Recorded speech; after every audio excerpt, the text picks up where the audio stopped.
তখন সেই ঐক্য আরো শক্তিশালী করেছে ইসলামপন্থীদের জোটকে।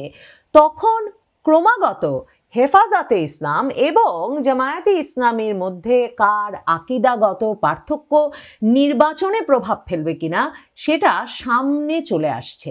প্রায়শই হেফাজতে ইসলামের আমির শাহ মুহিবুল্লাহ বাবুনগরী অত্যন্ত গুরুত্বের সঙ্গে যে কোনো সমাবেশের সুযোগ পেলেই একেবারে সুনির্দিষ্টভাবে বলছেন যে তাদের অনুসারীরা মানে হেফাজতে ইসলামী বাংলাদেশের পক্ষ থেকে তারা তাদের অনুসারীদেরকে আহ্বান জানান যাতে তারা কিছুতেই জামায়াতে ইসলামীকে ভোট না দেয় এবং জামায়াতে ইসলামীর কে আগামী সংসদ নির্বাচনে ভোট না দেওয়ার এই আহ্বান জানিয়ে হেফাজতে ইসলামের বাংলাদেশের আমির শাহ মুহিবুল্লাহ বাবুনগরী শুক্রবার রাতে চট্টগ্রামের হাটহাজারী উচ্চ বিদ্যালয় মাঠে 2024-এর 5ই আগস্টে শেখ হাসিনার পতনের পর সেনাপ্রধান ওয়াকারুজ্জামান যে বিশিষ্ট রাজনৈতিক দলগুলোকে এবং প্রধানতম রাজনৈতিক নেতাদের বাংলাদেশের অন্তর্বর্তীকালীন সরকারের জন্য ডেকেছিলেন, সরকার গঠন করার জন্য ডেকেছিলেন, তিনি কিন্তু সেখানে শুধু জামায়াতে ইসলামী, বিএনপি, জাতীয় পার্টি তাদেরকে ডেকেছিলেন তা না, তিনি কিন্তু হেফাজতে ইসলামের প্রতিনিধি হিসেবে হেফাজতে ইসলামের যুগ্ম মহাসচিব মামুনুল হককেও রেখেছিলেন। কারণ সেনাপ্রধান ওয়াকারুজ্জামান সহ বাংলাদেশের রাজনৈতিক পক্ষগুলো বরাবর জানে 70,000-এর বেশি কওমি মাদ্রাসার 80 লাখ শিক্ষার্থী, প্রতি বছর 80 লাখ শিক্ষার্থীর শিক্ষাদানকারী এই কওমি মাদ্রাসা ভিত্তিক সামাজিক সংগঠন হেফাজতে ইসলামের রাজনৈতিক প্রভাব কত বেশি। বাংলাদেশে নির্বাচন যত এগিয়ে আসছে এবং নির্বাচন এগিয়ে আসার সাথে সাথে বাংলাদেশের সর্ববৃহৎ ইসলামপন্থী দল জামায়াতে ইসলামী নির্বাচনে একটা ভালো ফলাফল করবার সম্ভাবনা জোরদার হয়ে উঠছে এবং যখন জামায়াতে ইসলামী আহ্বান জানান যাতে তারা কিছুতেই জামায়াতে ইসলামীকে ভোট না দেয় এবং জামায়াতে ইসলামীর কে আগামী সংসদ নির্বাচনে ভোট না দেওয়ার এই আহ্বান জানিয়ে হেফাজতে ইসলামের বাংলাদেশের আমির শাহ মুহিবুল্লাহ বাবুনগরী শুক্রবার রাতে চট্টগ্রামের হাটহাজারী উচ্চ বিদ্যালয় মাঠে এক বিরাট সম্মেলনে বলেছেন যে মওদুদি ফিতনা করলে, প্রতিহত না করলে দেশে ইসলাম থাকবে না। মানে এই যে হেফাজতে ইসলামের বা কওমি মাদ্রাসা পন্থীদের জামায়াতে ইসলামের মওদুদিবাদের প্রতি যে প্রতিরোধ, তার একেবারে সুনির্দিষ্ট ঘোষণা আমরা কিন্তু এমনকি প্রায়ই অন্তর্বর্তীকালীন সরকারের উপদেষ্টা মাহফুজ আলম তার ফেসবুক স্ট্যাটাসেও দেখি। তো এই মওদুদিবাদ কি, যেই মওদুদিবাদকে হেফাজতে ইসলামের আমির প্রতিহত করতে বলছেন, দেখেন কি নিয়ে হঠাৎ করে আবারও এই কথা বলে হেফাজতে ইসলামের আমির শিরোনামে এলেন। তিনি শিরোনামে এলেন জামায়াতে ইসলামীর আকিদা ভ্রান্ত বলে, জামায়াতে ইসলামীর ফিতনা প্রতিহত করতে হবে বলে।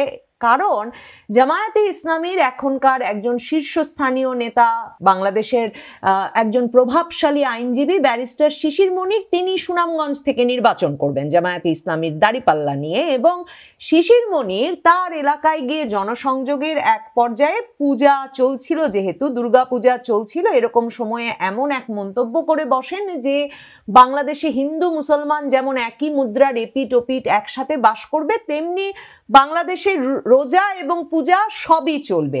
তার একটি মন্তব্যকে ধরে হেফাজতে ইসলামের আমির বলছেন যে মওদুদিবাদীরা শাহবাগকে সত্যের মাপকাঠি মানেন না, ইসলামের পর্দা প্রথাকে তারা অস্বীকার করেন।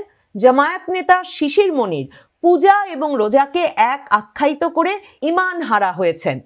মুহিবুল্লাহ বাবুনগরী বলছেন যে কুফরি যাতে প্রতিষ্ঠিত না হয় সেজন্যে সামনের নির্বাচনে জামায়াতে ইসলামীকে ভোট দেওয়া যাবে না। যারা পূজা রোজা এক বলে এগুলোকে ইসলাম, নবী রাসূলদের দেখানো সোজা রাস্তায় চলতে হবে। মানে জামায়াতে ইসলামীর ইসলামকে যথেষ্ট ইসলাম বলে মনে করেন না হেফাজতে ইসলামের আমির, এবং তারা মনে করেন যে এই যে ব্যারিস্টার শিশির মনিরের মন্তব্য, এটা একটা সরাসরি কুফরি। আমরা শুনে আসি ব্যারিস্টার শিশির মনির কি বলছেন। হেফাজতে ইসলামের সন্দেহ হিন্দুদের ভোট পেতে, হিন্দুদের মনোরঞ্জন করতে জামায়াতে ইসলামীর নেতারা এ ধরনের বক্তব্য দিচ্ছেন। শুনে আসি ব্যারিস্টার শিশির মনিরের যে বক্তব্যটি সামাজিক যোগাযোগ মাধ্যমে ভাইরাল হয়েছে, হেফাজতে ইসলামকে আবারও জামায়াতে ইসলামীকে প্রতিহত করার ডাক দিতে উদ্বুদ্ধ করেছে। Concomitant side of the same coin, একই মুদ্রা, এপিঠ এবং অপিঠ। এপিঠে আছে শাপলা, অপিঠে আছে আনারস। আমরা একই মুদ্রার এপার এবং ওপার। এটাই হলো একদিকে রোজা, আরেকদিকে হলো পূজা। এই রোজা এবং পূজা মিলে বাংলাদেশ, রোজা এবং পূজা মিলে ভাটি বাংলা। একসাথে মিলে আমরা একসাথে বড় হব, একসাথেই বেঁচে থাকবো, একসাথেই সংগ্রাম করব, একসাথেই হারিয়ে যাব। দেখেন, মওদুদিবাদ কেন ক্ষতিকর সেটা না ব্যাখ্যা করেন মাহফুজ আলম, না ব্যাখ্যা করেন হেফাজতে ইসলামের আমির মুহিবুল্লাহ বাবুনগরী। তার কথা হচ্ছে রোজা পূজা একসঙ্গে চলতে পারে না। সম্ভবত তার কথার জবাব দিতেই ওলামা আলেমগণের এক সমাবেশে জামায়াতে ইসলামের আমির তিনি আবার ঢাকায় বলেছেন যে জামায়াতে ইসলামী ধর্মের ভিত্তিতে জাতিকে বিভাজিত করার পক্ষে নয়। তিনি বলেছেন যে সর্বশেষ আদমশুমারি অনুযায়ী দেশের 90.8% মানুষ মুসলমান, বাকিরা হিন্দু, বৌদ্ধ, খ্রিস্টান। কাজে আমরা ধর্মের ভিত্তিতে জাতিকে বিভাজিত করার পক্ষে নই, আমরা একটা ঐক্যবদ্ধ জাতি দেখতে চাই। মানে ডাকসু নির্বাচনে যেমন ছাত্র শিবির একজন ধর্মীয় সংখ্যালঘু ব্যক্তিকে তাদের প্যানেলে জায়গা দিয়ে প্রার্থী করে এক রকমের চমক সৃষ্টি করেছিল, এ কথা কিন্তু জামায়াতে ইসলামীর তরফে বলে আসা হচ্ছে যে এবছর তারা মানে এ দফায় সংসদ নির্বাচনেও তাদের দাড়িপাল্লা নিয়ে নির্বাচন করবার সুযোগ থাকবে, এমনকি অন্য ধর্মাবলম্বী প্রার্থীদেরও।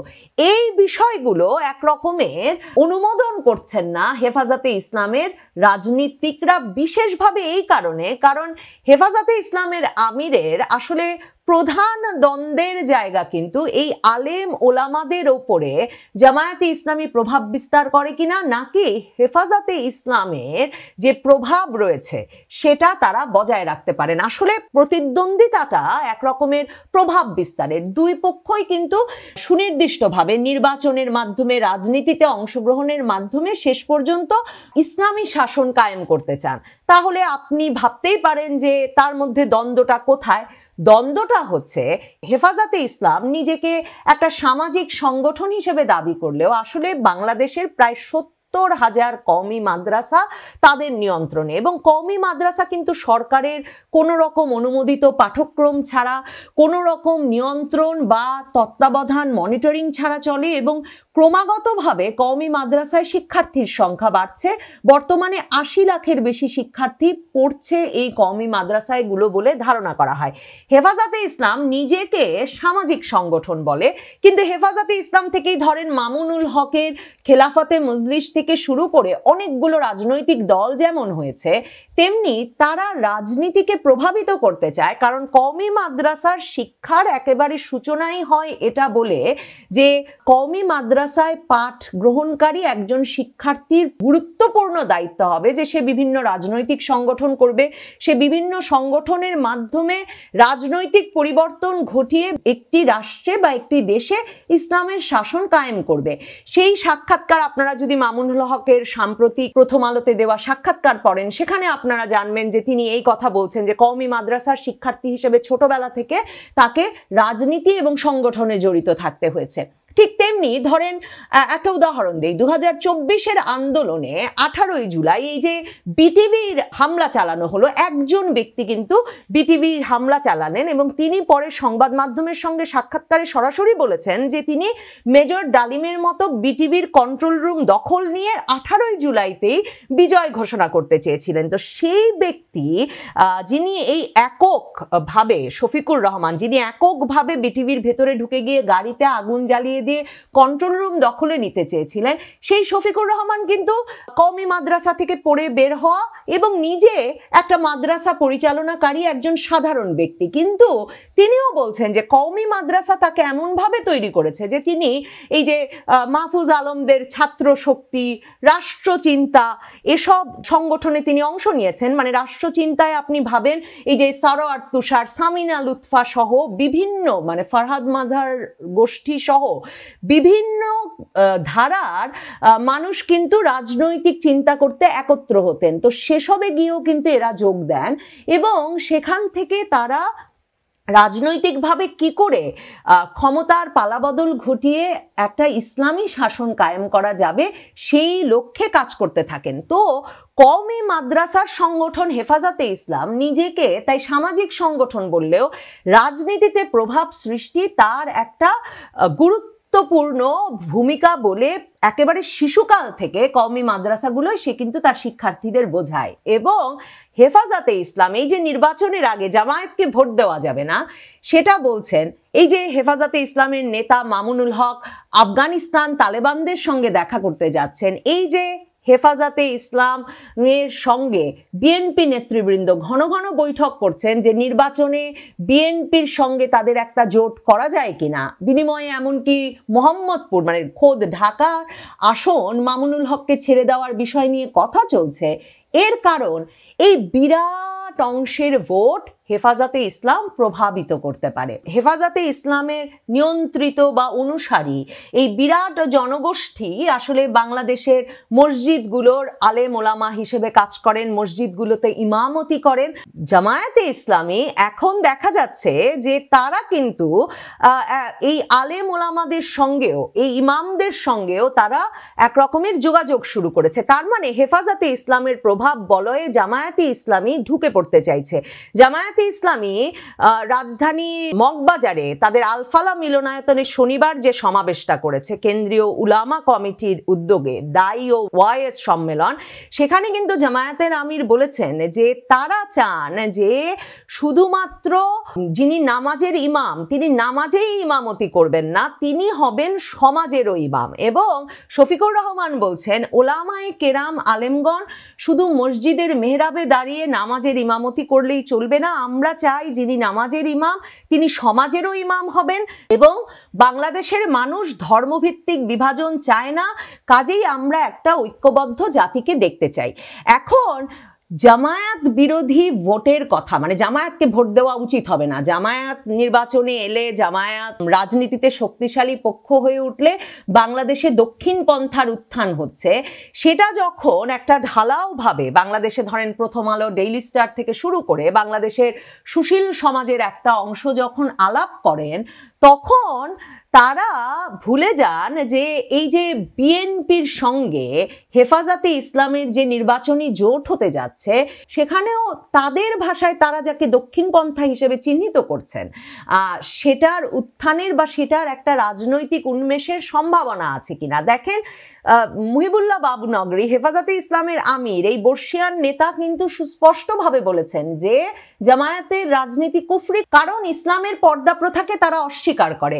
জামায়াতের রাজনীতি যে হেফাজতে ইসলাম বা এই কওমি মাদ্রাসা ভিত্তিক সংগঠন পছন্দ করে না তার একটা বড় কারণ তারা কোরআন সুন্নাহ বিরোধী সকল আইন তারা বাংলাদেশের আইন ব্যবস্থা থেকে বাদ দিতে চায়। তারা একেবারে সাম্প্রতিক সময়ে প্রথম আলোতে মামুনুল হক যে সাক্ষাৎকার দিয়েছেন সেখানে তিনি স্পষ্টভাবে বলেছেন যে তারা যদি ক্ষমতার অংশীদার হন তারা বাংলাদেশের আইনের কাঠামোকে পরিবর্তন করে সেখান থেকে কোরআন সুন্নাহ বিরোধী আইন বাদ দেবেন।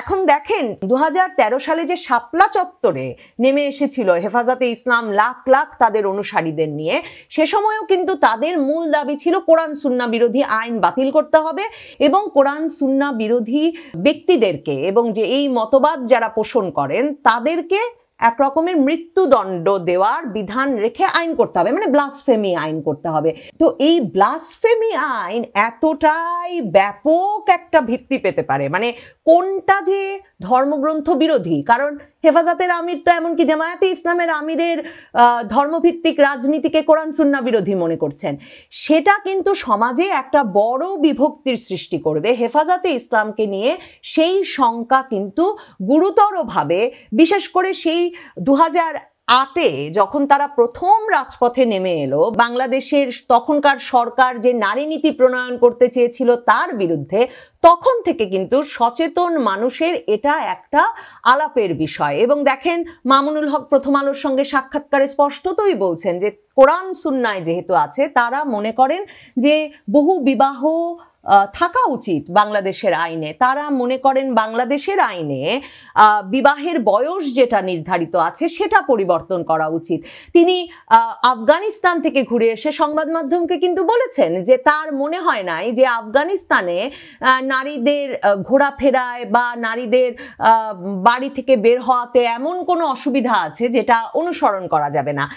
এই বিষয়গুলো মাথায় রাখলে আসলে এই যে জামায়াতে ইসলামীর রাজনীতির বিরোধিতায় হেফাজতে ইসলামের রাজনীতির দাঁড়িয়ে যাওয়ার মধ্যে দুপক্ষের প্রভাবের যে প্রতিযোগিতা, সেটা খুব গুরুতর হয়ে সামনে চলে আসে এবং এটা অনুসরণ করা, বোঝা খুব জরুরি। এ কারণে যে দেখেন 2024-এর 5ই আগস্টে শেখ হাসিনার পতনের পর সেনাপ্রধান ওয়াকারুজ্জামান যে বিশিষ্ট রাজনৈতিক দলগুলোকে এবং প্রধানতম রাজনৈতিক নেতাদেরকে বাংলাদেশের অন্তর্বর্তীকালীন সরকারের জন্য ডেকেছিলেন, সরকার গঠন করার জন্য ডেকেছিলেন, তিনি কিন্তু সেখানে শুধু জামায়াতে ইসলামী, বিএনপি, জাতীয় পার্টি তাদেরকে ডেকেছিলেন তা না। তিনি কিন্তু হেফাজতে ইসলামের প্রতিনিধি হিসেবে হেফাজতে ইসলামের যুগ্ম মহাসচিব মামুনুল হককে রেখেছিলেন। কারণ সেনাপ্রধান ওয়াকারুজ্জামান সহ বাংলাদেশের রাজনৈতিক পক্ষগুলো বরাবর জানে 70,000-এর বেশি কওমি মাদ্রাসার 80 লাখ শিক্ষার্থী, প্রতি বছর 80 লাখ শিক্ষার্থীর শিক্ষাদানকারী এই কওমি মাদ্রাসা ভিত্তিক সামাজিক সংগঠন হেফাজতে ইসলামের রাজনৈতিক প্রভাব কত বেশি। সে কারণেই শেখ হাসিনাও কিন্তু সেই শাপলা চত্বরের বিরাট সমাবেশের পর তখনকার হেফাজতে ইসলামের নেতৃত্ব আহমদ শফির সঙ্গে একের পর এক বৈঠক করে তাদের সর্বোচ্চ ডিগ্রি দাওরায়ে হাদিসকে মাস্টার্সের সমমান দিয়ে প্রত্যাশা করেছিলেন যে তারা সরকারকে একটা স্পেস দেবে যে কারিকুলামে পরিবর্তন আনতে, কওমি মাদ্রাসার পাঠ্যক্রমে সরকার কোনো পরিবর্তন আনতে পারে কিনা, কওমি মাদ্রাসা ভিত্তিক শিক্ষা নিয়ে যে বিরাট অংশের ছাত্ররা পাশ করে আসেন তারা সমাজে ইমামতির বাইরে, মসজিদের ইমামতির বাইরে অন্য পেশায় গিয়ে গুরুত্বপূর্ণ ভূমিকা রাখতে পারেন কিনা, এই আলাপগুলো করবার চেষ্টা কিন্তু করেছিলেন শেখ হাসিনা। কিন্তু শেখ হাসিনা এক মঞ্চে গিয়ে তখন হেফাজতে ইসলামের সঙ্গে উঠতে পেরেছিলেন বটে, কিন্তু হেফাজতে ইসলাম কোনোভাবেই কওমি মাদ্রাসার তাদের যে দুনিয়াটা তারা সৃষ্টি করেছেন সেই পরিসরটাতে শেখ হাসিনা বা তার আওয়ামী লীগ সরকারকে বা সরকারের কোনো অংশকে কোনো স্পেস দেয় নাই, কোনো পরিসর দেয় নাই যেখানে গিয়ে তারা কোনো রকম তত্ত্বাবধান, পরিবর্তন এসব আনবার ব্যাপারে এমনকি কোনো পরামর্শ দিতে পারে। কাজেই জামায়াতে ইসলামীর রাজনীতি প্রতিরোধে, জামায়াতে ইসলামের মওদুদিবাদের সমালোচনায় মুখর হেফাজতে ইসলামের আমির মুহিবুল্লাহ বাবুনগরী হয়েছেন বটে, হেফাজতে ইসলাম সরাসরি জামায়াতের রাজনীতিকে প্রতিহত করতে বলছেন বটে, কিন্তু বিএনপির মতো একটি মধ্যপন্থার রাজনৈতিক দল বলে যারা নিজেদের পরিচিতি দিতে চায়, সেই দলটির সঙ্গে নির্বাচনী ঐক্য গড়ে তুলতে হেফাজতে ইসলামের ব্যাপক আগ্রহ প্রমাণ করে যে তারা রাজনীতিতে নির্বাচনের আগে আগে এই সময়টায় বড় ধরনের ভাগ চাইছে, রাজনৈতিক প্রভাব বিস্তারে। যত বড় জনসংখ্যাকে তারা প্রতিনিধিত্ব করে সেই ভাগ চাওয়া জায়েজ, সেই ভাগ চাওয়াই স্বাভাবিক। কিন্তু হেফাজতে ইসলামের সঙ্গে ঐক্য বিএনপির হলে বিএনপির রাজনীতির ভবিষ্যৎ বা বিএনপির রাজনৈতিক আদর্শের ভবিষ্যৎ বা তাতে কি প্রভাব পড়ে হেফাজতের রাজনীতির, সেই হিসেবগুলো কিন্তু মাথায় রাখা, আলোচনা করা, নজর রাখা অত্যন্ত গুরুত্বপূর্ণ।